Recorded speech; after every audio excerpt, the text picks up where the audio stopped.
Welcome to WRESTLE-GAY-NIA. I'm El Sanchez. And I'm Val Nigro. I love wrestling. And I do not. WRESTLE-GAY-NIA is your favorite new queer-focused wrestling recap of everyone's favorite pay-per-views. Favorite. Yeah. For all the queers that love wrestling. And those that do not get it. So our first pay-per-view that we watched, it aired on July 23rd, was Battleground. It's a SmackDown pay-per-view. It was long. What? Okay. That's one way to put it. I just want to put that out there, yeah. The theme of Battleground, they don't all really have themes, but like the theme for this one particularly was America. That's a fun theme. It had the much anticipated flag match between American John Cena and the Bulgarian Brute Rusev, and also the Punjabi prison cage match between current champ Jinder Mahal and Randy Orton. Yeah. Another theme was ugly tattoos. Wet hair. Yeah. And theme songs. Okay. A lot of theme songs. Okay. Yeah. How'd you feel about the opening with the paint on the wrestler's face that were like, these colors don't run? Oh my God. I was great. Like, wow, this is the last thing I want to be watching at this moment in time in the United States of America right now. Yeah. I was like, this better shape up. But then I feel like they were also showing clips of like the non-American wrestlers being like, America is a cancer on the world. And I was like, woo. Yeah, I was like, agreed. So the first match we had was a tag match between the Usos and the New Day. The New Day being everyone's favorite tag team that are all about unicorns and popsicles and positivity. I was like, are they really this gay? Like, I was shocked. I mean, I knew it was going to be gay, but I thought it was going to be like, homoerotic, like heads shoved in assholes kind of gay. But it was like riding a unicorn. Right. Gay. Yeah. I love it. I loved how posy they were, too. Yeah. I didn't know it was going to be posy. Yeah. New Day rocks. Everybody loves the New Day. They're the best. They're the greatest tag team. I got into them. I like their outfits too because they had had pants that looked like, I mean, granted it was American flag. Right, they had American flag themed outfits, yeah. They kind of look like Zubaz pants, which I thought was fun. So they battled the Usos, which are a tag team that I'm still not sure what their purpose, their shtick is sort of like, we're just two dudes. They were just wearing like regular clothes, regular outfits that you would wear to the mall, as you said. Yeah, I mean, they just looked like they were grabbing coffee on the corner. Yeah, but they were also wrestling. Oh, and remember, so the Usos have these shirts that say "down since day one-ish," and I think it's supposed to mean down since day one shit, but they can't say shit because they're for kids. But it kind of just looks like it says down since day one-ish. One-ish. Yeah, we're sort of down. Just estimating. Yeah. And New Day won. Yeah. After a lot of cool acrobatic moves. Yeah, and they had literally a boy band dance routine when they came out too. I was like, I love them. So that set a good tone for me because I didn't know it was going to be so gay and boy band. Yeah, they're all about positivity. Kids love them. and I love them. I saw them live and it was amazing. Second match was Baron Corbin. Sorry, I'm supposed to be the expert, but I just don't give a shit about this guy at all. He's so boring. Baron Corbin versus Shinsuke Nakamura. Probably fucked up his first name. He's a very good wrestler. His shtick is sort of that he's weird. Yeah, and he did a weird, cool dance on his way out. I just like everyone that did a choreographed dance. Right. The intros are the best, 100% best part of wrestling, I think. Other than the wrestling, the intros. And the wet hair. And And he had an undercut too. Yeah, he's got a really gay haircut, which I love. Again, very gay. It looks great. He had kind of a Michael Jackson looking outfit too. Yeah, sort of. He wears black and red in different ways and patent leather in different ways. Yeah. And it's good. I'm into it. So he fought Who's the other guy? Baron Corbin. Oh, yeah. I wrote down, gelled down hair, ugly tattoos, and patchwork pants. Yeah. So those were my impressions. That's a fair impression. This guy's been boring me for years. Here's the thing. I do love wrestling. I only got back into it in the last few years. I grew up watching wrestling, so I could be behind. Someone can correct me. But I'm pretty sure his deal is that he's like post-apocalyptic guy. I know. Sure. He's like his shirts are like or his finisher move is called the End of Days. Oh yeah. And he also wear those patchwork pants that are supposed to be a Mad Max thing. Oh, okay. Because in the future, in the apocalypse, he had to make his pants from several pants. And I have to say that he had the most egregious wet hair because he is balding and has the wettest hair. So it's like the most intense. I was like, what? I couldn't look away. It was it's a lot. So Nakamura won by disqualification because Baron, I think, kicked him in the balls. He got punched in the nuts. Yeah, which I figured would happen at least DQ. 10 million times. Yeah. Oh, match number 3. It was the women's 5-way elimination match. The point of this is that whoever was the last woman standing gets to challenge Naomi, who's the current SmackDown Women's Champion, at SummerSlam. And so this was exciting. I love the women are my favorite part of wrestling. Yeah, why was there only one women's segment? Sexism, but like it sucks because at least they don't call them divas anymore. They called them divas for a while, which some people like, but then they had like the divas belt was like a big butterfly. That would only be cool if they were sponsored by Diva Cup. Oh yes, that would have been cool. So it was a 5-way match. It included Becky Lynch, who is steampunk. Irish and steampunk. She had hands down the worst intro music. It sounded like it was like a more metal version of Flogging Molly. I was like, please make it stop. Yeah, it was like, it's when the future is the past and the past is the future. It's steampunk. I hate steampunk. She is the only baby face of this group, I think, because because the other ones were Natalya, who is a definite heel. I know that she did make fun of Nikki Bella for being unable to have children. which was really hard. Yeah, that is not like the men were not going in that deep. They were kind of just like choking each other a lot. Yeah, the women lean into the heel role real hard. I love it. They're like villains. The other heel, who is my favorite currently, is Alana, the ravishing Russian, who is married to Rusev, the Bulgarian brute. Her whole character, she fakes the Russian accent, but she was raised for part of her life, that woman that plays Lana. She was praised for part of her life in Russia, so she does speak fluent Russian. That's real. That's very real. That's like, real. Wrestling is real. Okay, that part's fake, but this part is real. It's all real. Don't let anyone tell you different. So anyway, she came out in like that prom gown-ish outfit. Yeah, very elaborate. And did a lot of like spitting on people and screaming about how much she hated America. It was amazing. Again, we were like, woo. Like she would hurt someone. She goes, "Oh, your head, hurt head, oh, whatever." She was great. Tamina, who I'm not sure where she stands heel face wise. She just looks like a bad, like cool bad biker. Oh, she was person. Was she the one? She was just like wearing a leather jacket. Yeah. Okay. She is there. She's not as like. I mean, they haven't really given her much of a character yet, so she's just kind of there and wears a lot of dark clothes. Oh, well, you did get to see Naomi's intro because Naomi came out first. Oh, and she was cool because she has all the black light clothes, and I love ambient lighting, so I was definitely really into that. I was like, this is awesome. Like, I just wanted to like dab and watch that like over and over again. That was good. Her whole thing of Feel the Glow intro she does when she comes out. She used to be a dancer, a professional dancer, which you can tell with her intro. She does a lot of dance moves, but she comes out in like the full neon, like she has her braids are neon. She has like neon outfits and does a dance and then does a stage dive where Feel the Glow shows up. It's great. Watching it live was amazing. And the double meaning of glow was not lost on me.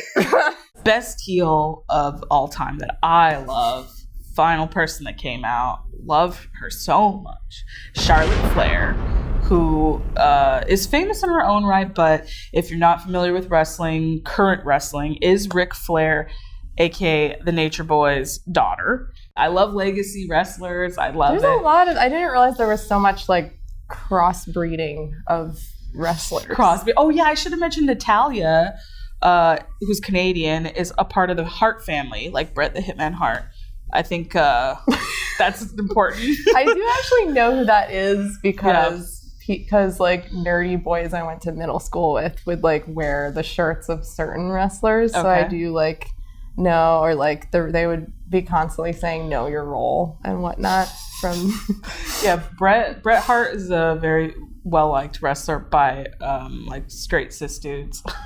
They love him. I love the women's matches because they're so acrobatic. They do so many cool moves. They do good moves. A lot of high-flying moves, especially Charlotte. She does the greatest like jumps off the ropes when she does like somersaults. Yeah, like the thing she did a flip off the. I was like, now that's impressive. She's badass. Yeah. But she lost, which they make her do a lot because she's a heel. It was kind of confusing that there were 5 people in the ring, and I was like, where is? It was hard to see. Like, I was like, what happened to? What's her name? Like, I haven't seen her in a minute.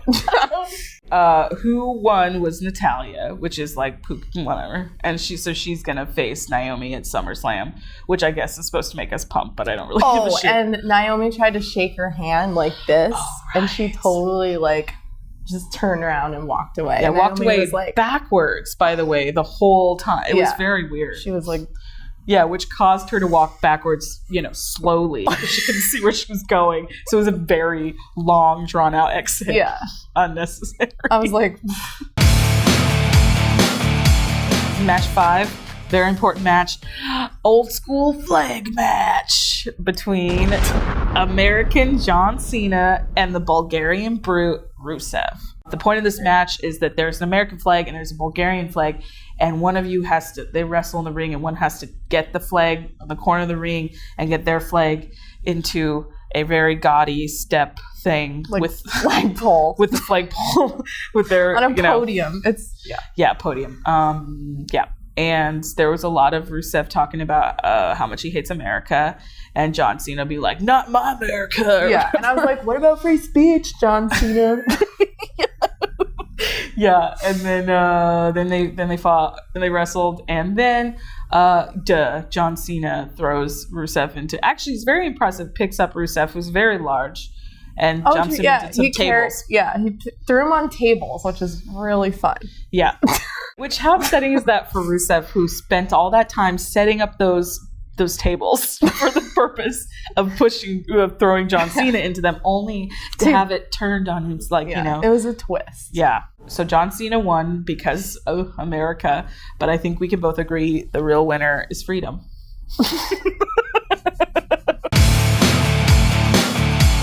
So the last match, the one the whole Battleground was leading up to, was the possibly racist, but actually definitely racist, Punjabi prison match. I was like, are you fucking serious right now? It's a cage match between the current heavyweight champion, Jinder Mahal, and they call him the Viper. Randy Orton. Randy Orton is basically a well-known famous wrestler because he comes from a very long legacy family of wrestlers, the Ortons, and he just looks like an MMA guy. Yeah, he has like the full sleeve like skull tattoos, but not of snakes. Even though they call him the Viper. Doesn't make sense. Stupid.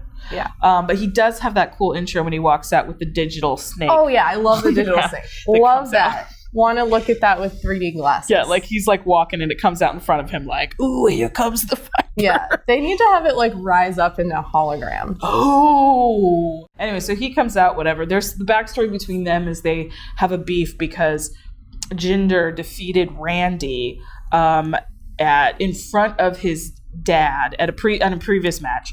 In front of Randy's legendary dad, I say legendary, I can't remember his name. It's like Mike? No, Bob Orton. Bob Orton. What was it? Steve? Yes, James? Yeah. Gary. Bob Orton. Right. So Jinder defeated Randy in front of Bob Orton on Father's Day. And then didn't he punch him, the dad? He punched the dad? I don't know. Something. Or maybe manhandled him. I'm not sure. He should have. So this was revenge. This is what started the beef between them. Randy wants to take back and they the title. said he's never been the same again. Oh, yeah. Since his dad got punched on Father's Day. They said he's been sullen. He's been detached, according to the commentators. Detached. But I think they just don't realize he has no charisma and he's very boring. Yeah. So he wrestles Jinder and trying to take the title back. But Jinder wins because some old wrestling guy came out and choked the other guy. Well, Jinder has Is that legal? Yeah. I mean, sure. I mean, the whole point of this match is you just need to get out of the cage and then you win. Jinder had some help from the Singh brothers. Famous wrestlers in their own right. Also, they're Canadian, but also Indian wrestlers. And they're helping him out. And then the great Khali came out and held Randy by his neck. So Jinder could... by his jugular. Yeah, so Jinder could climb out. It's a really long match. He did have the weight of 1.3 billion people on his shoulder. Oh, they did say that. Because all of India apparently is waiting just by the edge of their seats. To see if the modern day Maharaja. Oh, yes. Yeah. The best part about the Punjabi prison match is, first of all, they said in the third only Punjabi prison match, there's been two others, apparently. I missed those. Each one bigger and more prisonier than the last. But what they did, it's basically a cage match, but they painted the cage to look like bamboo. That wasn't real bamboo. Everything's fake. How did you feel about Battleground? You're excited to watch more pay-per-views, I assume. That was a leading question. I felt exhausted. Okay. A little overwhelmed, but sucked in, which I think I'm getting slowly brainwashed, so that's positive. Positive. And I literally felt like I had a wrestling hangover this morning. Great. So love it. Every episode, I give Val a little bit of homework of something related to wrestling that I would like her to explain. Because this was a point of contention in this Battleground for Val's first pay-per-view, my homework to Val was, can you explain to our audience why most of the men with long hair have wet hair? Here's what I came up with as to why is their hair so wet. Mm-hmm. 2 things. Number 1, everything else is wet. Why would their hair not be? They're lubed up, they're sweaty, they're spitting, they're drooling. Sure. They're choking each other in each other's armpits. They're butt sweating, I'm sure. Why wouldn't their hair be literally soaking wet? Sure. Secondly, I think too it would appear to go along with the butt rock aesthetic of wrestling. Wrestling is the butt rockiest sport out there. And I think it goes right along with that. Okay. And they think it looks cool. Fans think it looks cool. I don't think it looks cool, but it's clearly captivating nonetheless. So that's my best stab at it. We have a segment every show in which I share a conspiracy theory that I have about WWE, specifically maybe or not the pay-per-view, but this is my first conspiracy theory for this one. Val got exposed for the first time to John Cena. American hero John Cena. Truly. Pretends to be a Marine. Don't think he ever served in the military, but whatever. John Cena, he's great. His whole character is like a rapper, and he wears jorts. So like ugly jorts. Yeah. He has great intro music. His whole thing is, you can't see me. Other than his other thing being hustle, loyalty, respect. I don't know. And never give up. He has a lot of catchphrases. Right. Never give up. John Cena. I'm pumped. I bought this at Raw. It was great. Anyway, but his last name is Cena, right? It's C-E-N-A. I think it's very possible, because I wondered forever, how'd they come up with, you can't see me? That's so random. I think someone was like, see, nah. It's like, on the one hand, I'm like, that is the dumbest thing I've ever heard. And on the other hand, it's entirely plausible. It's so plausible when you think about it. It's so stupid, but it's so plausible that they were just like, oh, can you see me? Nah. Nah, bro. You can't see me. Okay.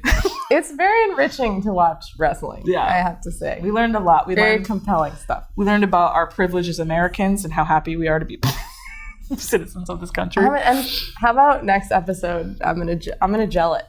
Yeah. Can we both gel it? Really wet hair.